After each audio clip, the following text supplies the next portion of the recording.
Hello, welcome, नमस्कार, आदाब, सत श्री अकाल. कसे आहात तुम्ही? मजेत ना?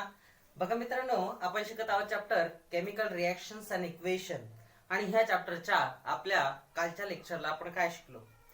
आपण बघितलं केमिकल रिएक्शन्सचे प्रकार. 4 मुख्य प्रकारच्या केमिकल रिएक्शन असतात रिएक्टंट वरून. जसं की आपण बघितलं combination reaction, the reaction in which two or more reactants are combined together, added together, they form a single product is called combination reaction. दूसरी होती decomposition reaction, the reaction in which single reactant is broken down into two or more simple products is called as a decomposition reaction. Third was a displacement reaction. What is displacement reaction? The reaction in which the element, the ion of the element of more reactive compound is displace the ion of the element with a less reactive, and this reaction is called as a displacement reaction. थोडक्यात काय, an atom or a group of atom is replaced by another atom or a group of atom is called displacement reaction, किंवा तिला विस्थापन अभिक्रिया मराठीत असं म्हणतात. त्याच्यानंतर आपण बघितलं double displacement reaction. What is double displacement reaction? The exchange of the element between the two reactants or between the two compounds is called as a displacement reaction, double displacement reaction. त्याच्यानंतर आपण बघितलं काय, तर रिएक्शनचे प्रकार हे त्यांच्या heat gain आणि heat liberate याच्यावरून पण पडतात. म्हणजे एक तर रिएक्शन ही उष्णता ग्रहण करते किंवा रिएक्शन ही उष्णता सोडून देते, यावरून रिएक्शनचे 2 प्रकार पडतात. ते होते एक्झोथर्मिक रिएक्शन आणि endothermic reaction. What is endothermic reaction? The reaction in which the heat is absorbed is called endothermic reaction. ज्या रिएक्शन घडून येत असताना उष्णता शोषली जाते तिला उष्माग्राही अभिक्रिया असं म्हणतात. त्याच्यानंतर exothermic reaction, the reaction in which heat is evolve और heat is liberate is called as a exothermic reaction. जी अभिक्रिया घडून येत असताना उष्णता बाहेर टाकली जाते अशा अभिक्रियेला काय म्हटलं जातं, तर उष्मादायी अभिक्रिया असं म्हटलं जातं. त्याची उदाहरणं आपण घेतली होती. त्यानंतर कालच्या लेक्चरलाच आपण बघितलं होतं rate of chemical reaction. Some chemical reactions are slower in their rate, means they are happen with a slower rate, they took very long time. Such a reaction possesses slower rate. On the other hand, some reactions are so quick. They happen to be in a few seconds or in a fraction of seconds most time. These reactions are said to be having higher reaction rate. So how this is happening actually? On page number 39, we have the given information, the rate of the chemical reaction. Please see in your book. Take into account that the time required for the following processes. Classify them into the 2 groups and give the titles to the groups. Number 1, can you recall मध्ये बघा, cooking gas starts burning on ignition. You know that this is very fast reaction. आपला LPG cooking gas जो आहे त्याला आपण lighter मारलं की लगेच तो काय होतो, पेट घेतो. म्हणजे ही अगदी क्षणार्धात घडून येणारी रिएक्शन आहे. आयर्न आर्टिकल अंडरगोज रस्टिंग, लोखंडाच्या वस्तू गंजणे, इट इज स्लो रिएक्शन आहे का नाही, अत्यंत हळूवारपणे ती घडून येते. Erosion of the rocks takes place to form soil, दगडांचं क्षरण होऊन धूप होऊन त्यांचं मातीमध्ये रूपांतर होणं म्हणजेच काय, तर ही स्लो रिएक्शन आहे, अत्यंत हळू घडून येणारी रिएक्शन आहे, वर्षानुवर्ष हिला लागतात. त्यानंतर alcohols is form on mixing of east in glucose solution under proper condition. Proper condition म्हणजे जर उष्ण तापमान असेल, ग्लुकोज त्याच्यामध्ये असेल आणि ईस्ट जर तुम्ही रिॲक्ट करताय तर याच्यापासून लवकरात लवकर काय होईल, अल्कोहोलचं फॉर्मेशन होईल. म्हणजे ही केमिकल रिएक्शन मॉडरेट रेटनं म्हणूयात आपण जी जातीये किंवा ती फास्टर रेटनं जातीये. ठीक आहे, प्रॉपर कंडिशन असेल तर. Next The effervescence of is formed on adding a baking soda into the test tube containing dilute acid. Dilute acid मध्ये तुम्ही बेकिंग सोडा म्हणजे खाण्याचा सोडा टाकतायत. ऍसिड आणि बेसची जी रिॲक्शन होते ती खूप फास्ट होते. It is instantaneous reaction. म्हणजे काय, तात्काळ होणारी अभिक्रिया ही आहे आणि याच्यातून बुडबुडे बाहेर पडतात. नंतर आपण बघितलं होतं 6वी होती ती white precipitate is form by adding the dilute sulphuric acid to the barium chloride solution. ही सुद्धा फास्ट रिएक्शन आहे. बॅरियम क्लोराइडच्या सोल्युशन मध्ये जेव्हा तुम्ही सल्फ्युरिक ऍसिड टाकता तेव्हा त्याच्यापासून काय होतं तर एक व्हाईट प्रेसिपिटेट तयार होतो. It can be seen from the above examples that some reactions are completed in a short time, that they are occur rapidly, while some other require long time for the completion, that is they occur slowly. It means that the rate of different reactions is different. याचा अर्थ प्रत्येक अभिक्रियेचा जो वेग आहे, जो rate आहे, तो सारखा नसतो, तो वेगवेगळा असतो, है की नाही. रिएक्शन कशी घडतीये, रिएक्शन कुठे घडतीये, रिएक्शन कोणासोबत घडतीये यावरून त्या रिएक्शनचा रेट ठरतो आणि त्या रिएक्शनचा रेट वेगवेगळा असतो. No two different reactions are having same rate of reaction, आहे का नाही. कोणत्याही दोन वेगवेगळ्या अभिक्रियांचा जो वेग आहे तो सारखा नसतो, तो वेगवेगळा असतो. पुढे बघा on page number 40, the same reaction occurs at a different rate on changing the condition. For example, during the winter a long time is required to setting milk into the curd, while at a higher temperature during summer the rate of the setting of milk increases and the curd is formed early. Now let us see the factors which decide the rate of chemical reaction. आता जसं मगाशी मी म्हटलं की वेगवेगळ्या रिएक्शनचा जो rate आहे तो वेगवेगळा असतो. The rate of different chemical reactions are different, बरोबर आहे. पण एकच केमिकल रिएक्शन आहे आणि तिच्या जर काही फिजिकल कंडिशन आपण चेंज केल्या, जसं आपण रिएक्शनचं तापमान बदललं, कॅटॅलिस्ट जर त्याच्यामध्ये ऍड केले किंवा केले नाही तर याच्यावरती काही परिणाम घडून येतो का. Yes, external factor also affects the chemical reaction. याचं एक उदाहरण आहे बघा की टेम्परेचरचा फॉर एक्झाम्पल कसा परिणाम घडून येतो. म्हणजे रिएक्शनची कंडिशन जर बदलली तर रिएक्शनचा वेग बदलतो. म्हणजे तीच रिएक्शन आहे पण वेग बदलतो. उदाहरणार्थ बघा, हिवाळ्याच्या दिवसांमध्ये जर तुम्ही दही बनायला टाकलं, आता दही अर्थात आपण माहिती कसं बनवतो की दुधामध्ये थोडंसं विरजण टाकलं जातं आणि त्याला ठेवलं जातं झाकून. मग आता जेव्हा दही बनवण्याची प्रोसेस सुरू होते तेव्हा हिवाळ्याच्या दिवसांमध्ये जास्त वेळ लागतो. याचं कारण काय, वातावरण थंड असतं आणि जे कॉग्युलेशन आहे प्रोटीनचं, म्हणजे formation of lactic acid from lactose, ही प्रोसेस मंदावते. हा जो लॅक्टोबॅसिला आहे याला थोड्याशा जास्त टेम्परेचरची गरज असते, पण वातावरण थंड असल्या कारणाने याची जी रिएक्शन आहे म्हणजे conversion of lactose to lactic acid हे अत्यंत स्लोली घडून येतं. त्याच्यामुळे दुधापासून दही बनायला जास्त वेळ लागतो. तेच समर सीझन मध्ये बघा, तुम्ही दुधाला ठेवा, दही बनण्यासाठी इरजण टाका, त्याच्यामध्ये पटकन काय होतं, दुधाचं दह्यात रूपांतर होतं. म्हणजे ज्या प्रक्रियेला 8 ते 10 तासाचा कालावधी लागत असेल त्याच्यापेक्षा जास्त कालावधी लागत असेल कशामध्ये, हिवाळ्याच्या दिवसांमध्ये, तर तेच उन्हाळ्याच्या दिवसांमध्ये 2 ते 3 तासामध्ये घडून येतं. आणि लक्षामध्ये सांगायचं तात्पर्य म्हणजे की ही बघा रेट ऑफ केमिकल रिएक्शन सेमच आहे.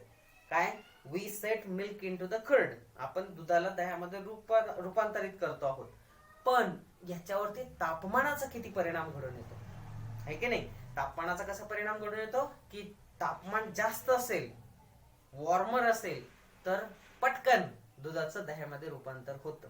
आणि तेच वातावरण जर थंड असेल, हलका असेल, एकदम टेम्परेचर कमी असेल तर तेच रिएक्शन होण्यासाठी वेळ लागतो, है की नाही. म्हणजेच काय, काही फॅक्टर असे आहेत जे रिएक्शनच्या रेटवरती नक्कीच परिणाम घडून आणतात. मग आपला पुढचा पॉइंट तोच आहे, factors affecting on the rate of chemical reaction. असे कोणकोणते फॅक्टर आहे, असे कोणकोणते घटक आहे, असे कोणकोणते मुद्दे आहेत की जे घटक या रासायनिक अभिक्रियांवरती फरक घडवून आणतात, बदल घडवून आणतात, ते त्यांच्यावरती अफेक्ट करतात, परिणाम घडवतात. ठीक आहे, वन बाय वन आपण असे इफेक्ट बघणार आहे. याचे 5 मुख्य घटक आहे. 5 मुख्य घटक असे की जे या रासायनिक अभिक्रियेवरती परिणाम घडवून आणतात. चला तर मग पहिला घटक बघूयात, तो म्हणजेच काय, नेचर ऑफ रिएक्टंट. काय, नेचर ऑफ रिएक्टंट. तर याच्यासाठी आपण काय करणार आहोत बघा, पेज नंबर 40 वरती तुम्हाला दिलेलं आहे. Factor affecting the rate of chemical reactions A, nature of reactant हा महत्वपूर्ण मुद्दा आहे.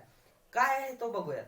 Let us see the reactions of metal aluminum and zinc with a dilute hydrochloric acid. On a reaction of both aluminum and zinc with a dilute hydrochloric acid, hydrogen gas is liberated and with water soluble salt of these metals are formed. However, the reaction of the aluminum metal takes place faster as compared to the zinc metal. The nature of the metal is responsible for this difference. Aluminium is more reactive than zinc. Therefore, the rate of reaction of aluminium with hydrochloric acid is higher than that of zinc. Nature or reactivity of reactant influences the rate of chemical reaction. We are going to learn more about the reactivity of metal in the chapter metallurgy. बघा, aluminium आणि zinc ही G metal आहे यांची अभिक्रिया आता आपल्याला करायची आहे hydrochloric acid सोबत. जेव्हा डायल्यूट हायड्रोक्लोरिक ऍसिड सोबत आपण ॲल्युमिनियम आणि झिंकची रिएक्शन करतो, हे दोघंही मेटल आहे, तेव्हा ॲल्युमिनियमची रिएक्शन ही हायड्रोक्लोरिक ऍसिड सोबत फास्ट घडून येते आणि यांच्यापासून ॲल्युमिनियम क्लोराइड बनतो सॉल्ट आणि हायड्रोजन गॅस याच्यातून लिबरेट होतो. दुसरीकडे जेव्हा झिंकची रिएक्शन हायड्रोक्लोरिक ऍसिड सोबत होते तेव्हा ह्या रिएक्शनचा रेट जो आहे तो मंदावतो, कमी होतो आणि यापासून झिंक क्लोराइड आणि हायड्रोजन गॅस लिबरेट होतो. रिएक्शन कशी होते ते बघा, पुस्तकात दिलेलं नाहीये पण आपण देणार आहोत तुम्हाला. बघा, aluminium twice of Al plus 6 times of HCl. Obviously, it is dilute hydrochloric acid. विरल आहे. मग होईल काय, याच्यापासून आपल्याला मिळतं twice of AlCl3. Aluminium trichloride plus 3 molecules of hydrogen gas are liberated. म्हणजे बघा, ॲल्युमिनियमची रिएक्शन जेव्हा डायल्यूट हायड्रोक्लोरिक ऍसिड सोबत होते तेव्हा ॲल्युमिनियम क्लोराइड तयार होतं आणि 3 मॉलिक्यूल हायड्रोजन गॅसचे लिबरेट होते. You can count the number of elements on the left hand side and right hand side. Is it a balance chemical reaction? Yes, it is a balance chemical reaction. म्हणजे बघा, 2 aluminium 2 aluminium 6 HCl. आता 6 hydrogen बघा, 3 दुने 6 hydrogen आणि chlorine बघा 6 chlorine आहे, हे 3 chlorine दिसत आहेत Cl3, पण 3 दुने 6. Okay, so this is balance one. Now in case of zinc, see Zn plus 2 HCl and it will form ZnCl2 plus H2. ZnCl2 plus H2. This is also balanced chemical reaction. आपल्याला इथं बघायचं हे की कोणती reaction faster घडून येते. तर ॲल्युमिनियमची reaction ही faster रेटने घडून येते कशापेक्षा, झिंक पेक्षा. कोणासोबत? हायड्रोक्लोरिक ऍसिड सोबत. असं का घडून येतं? तर असं ह्यामुळे घडून येतं कारण की ॲल्युमिनियमची रिएक्टिव्हिटी जास्त आहे. ॲल्युमिनियमची रिएक्टिव्हिटी जास्त आहे आणि झिंकची रिएक्टिव्हिटी कमी आहे. मग रिएक्टिव्हिटी हा एक महत्वपूर्ण मुद्दा आहे. कशावरती? तर रेट ऑफ केमिकल रिएक्शन्स वरती. त्याच्यामुळे ॲल्युमिनियम हा तीव्रतेने रिॲक्ट होतो. मग आता ही तुम्ही म्हणणार ही रिएक्टिव्हिटी ठरवायची कशी किंवा आपल्याला माहित कशी होईल? तर मेटलर्जी नावाच्या चॅप्टर मध्ये आपल्याला ह्या रिएक्टिव्हिटी विषयी अभ्यास करायचा आहे. So this is the first factor. काय? Nature of reactant is the higher reactivity element react very rapidly, means increase the rate of reaction. Lower reactive element decrease the rate of reaction. दुसरा मुद्दा, second point आहे तो म्हणजेच काय, size of the particle of reactant. Size of the particle of the reactant. See on page number 40, try this apparatus. Two test tube, balance, measuring cylinder, etc. Chemical काय पाहिजे, piece of Shahbaz tiles, powder of Shahbaz tile and dilute hydrochloric acid. Procedure: take a piece and powder of Shahbaz tile in equal weights in a two different test tube. Add 10 ml of diluted HCl in each of the test tube. Observe whether the effervescence म्हणजे काय, बुडबुडे, of carbon dioxide form at a faster or slower rate, slower speed. You must have found that in the above activity that the CO2 effervescence is formed slowly with the pieces of Shahbaz tile while at the faster speed with the powder. The above observation indicates that the rate of reaction is depend upon the size of the particle of the reactant taking part in the reaction. Smaller the size of reactant particle, higher the rate of reaction. बघा मित्रांनो, particle size जी आहे रिएक्टंटची ती सुद्धा rate of reaction वरती परिणाम घडवून आणते. जितकी पार्टिकल साइज कमी तितका रेट ऑफ रिएक्शन जास्त, जितकी पार्टिकल साइज मोठी तितका रेट ऑफ रिएक्शन कमी. ठीक आहे, जितकी पार्टिकल साइज कमी तितका रेट ऑफ रिएक्शन जास्त, जितकी पार्टिकल साइज जास्त तेवढा रेट ऑफ रिएक्शन कमी. कसं बघू. काय करा, शहाबाद फरशीचे काही तुकडे घ्या, छोटे छोटे तुकडे घ्या आणि शहाबाद फरशीची पावडर घ्या, फाईन पावडर. आता काय करा, इक्वल वेट, इक्वल अमाऊंट मध्ये, म्हणजे जेवढे शहाबाद टाईलचे तुम्ही तुकडे जेवढ्या वजनाचे घेणार आहात तेवढ्याच वजनाची Shahabad tile powder test tube मध्ये टाका. एका बाजूला तुकडे टाका एका टेस्ट ट्यूब मध्ये, दुसऱ्या टेस्ट ट्यूब मध्ये पावडर टाका. आणि ह्यामध्ये आता अप्रॉक्सिमेटली 10 ml इथं दिलेले 10 ml हायड्रोक्लोरिक ऍसिड टाका. एका टेस्ट ट्यूब मध्ये 10 ml हायड्रोक्लोरिक ऍसिड, दुसऱ्या टेस्ट ट्यूब मध्ये 10 ml हायड्रोक्लोरिक ऍसिड. आणि बघा की कोणत्या टेस्ट ट्यूब मधून जे इफरवसन्स आहे, बुडबुडे कार्बन डायऑक्साइडचे, ते तीव्रतेने गतीने बाहेर पडतात. तुम्हाला असं दिसेल की ज्या टेस्ट ट्यूब मध्ये तुम्ही शहाबाद टाईलचे तुकडे टाकलेले आहेत, पीसेस टाकलेले आहेत, त्याच्यामधून 1 2 असे बुडबुडे हळूहळू बाहेर येताना तुम्हाला दिसतील. बुडबुडे येतील पण अत्यंत हळूवारपणे 1 2 असे बाहेर येतील. दुसरीकडे जिथं शहाबाद टाईलची पावडर टाकलेली आहे टेस्ट ट्यूब मध्ये, त्याच्यामध्ये HCl टाकल्यावरती त्याच्यावरती फेस निर्माण होईल, म्हणजे खूप सारे बुडबुडे एकाच वेळी निर्माण होतील, म्हणजे फास्टर रेटने बुडबुडे बाहेर पडतील. मग आता बघा, रिएक्टंट तेच आहे, शहाबाद टाईलच आहे आणि हायड्रोक्लोरिक ऍसिडच आहे, पण तरी देखील रिएक्शनचा रेट बदलतो. कशाने? फक्त त्याच्या साईज ऑफ पार्टिकलने. कशाने बदलतो? साईज ऑफ पार्टिकलने. जेव्हा पार्टिकलची साईज कमी असते, सूक्ष्म असते, छोटी असते, तेव्हा रिएक्शनचा रेट वाढतो.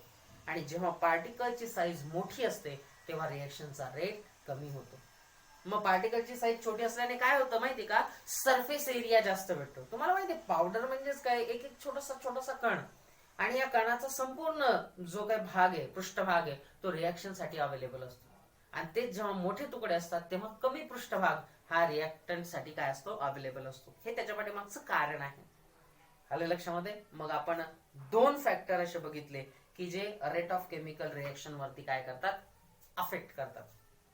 कोणकोणते 2 फॅक्टर बघितले आजच्या लेक्चरला आपण बघितले नेचर ऑफ रिएक्टंट.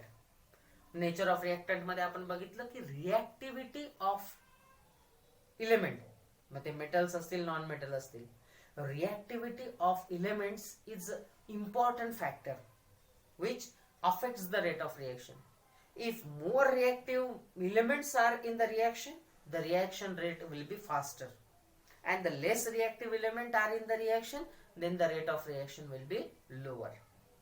दुसरीकडे size of the particle of reactant.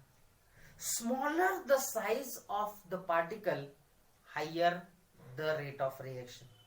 Larger the size of the particle lower the rate of reaction.